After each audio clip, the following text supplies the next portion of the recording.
প্রধান বিচারপতি বাবাও ছিলেন বাংলাদেশের দ্বিতীয় attorney general barrister Syed Ishtiaq Ahmed, supreme কোর্টের প্রেসিডেন্ট ছিলেন এবং প্রযোজ্য আইনজীবী ছিলেন। তার নানা ছিলেন বিচারপতি ইব্রাহিম সাহেব, তিনিও অত্যন্ত নামকরা বিচারপতি ছিলেন। ওনার মা ছিলেন ভাষা আন্দোলনের, উনি ছিলেন সৈনিক, ভাষা সৈনিক।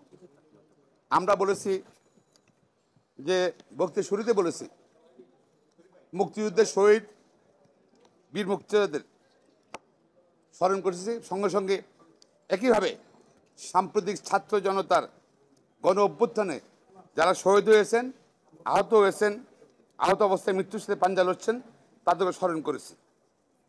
প্রধান বিচারপতি অত্যন্ত জ্ঞানী মানুষ, অত্যন্ত সৎ মানুষ এবং নির্ভীক মানুষ, সাহসী মানুষ। আমরা তার কাছে দাবি জানিয়েছি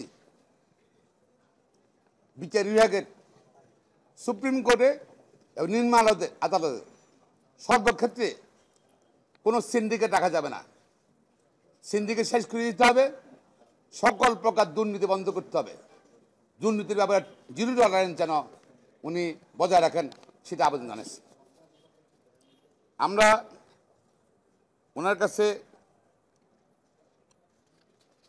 আরও বলেছি যে বিচার বিভাগ হলো জনগণের রক্ষা কবচ, মৌলিক অধিকারের রক্ষা কবচ, এবং বিচার বিভাগ যদি শক্তিশালী না হয় মানুষের ভোটাধিকার নিশ্চিত হবে না, গণতান্ত্রিক অধিকার নিশ্চিত হবে না, মানবাধিকার নিশ্চিত হবে না।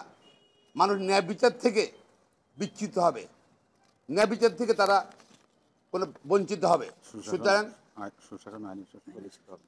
এবং আইনের শাসন থাকবে না, দেশে অর্থনৈতিকভাবে বাংলাদেশ দুর্বল হয়ে যাবে। সুতরাং বাংলাদেশ শক্তিশালী করতে হলে, গণতন্ত্র ভোটাধিকার শক্তিশালী করতে হলে, মানবাধিকার শক্তিশালী করতে হলে অবশ্যই বিচার বিভাগকে স্বাধীন থাকতে হবে এবং সাহসী ভূমিকা পালন করতে হবে।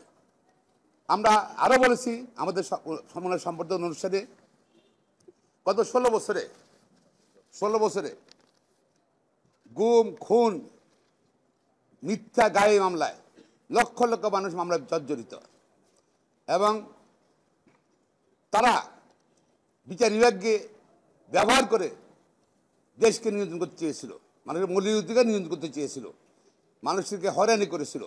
সেগুলোও যেন তারা যেন আমলে নেন, সেটা আমরা দাবি জানিয়েছি। আমরা বলেছি মামলা পরিচালনার দীর্ঘসূত্রিতা, একটা সিভিল মামলা 15-20 বছর লাগে শেষ হইতে, তাও শেষ হয় না। অনেক ক্রিমিনাল মামলা একই অবস্থা। মামলা পরিচালনার দীর্ঘসূত্রিতা, এটা দূর করতে হবে। এবং শুধু বাংলাদেশের বিচার ব্যবস্থা নাই, বাংলাদেশের সর্বক্ষেত্রে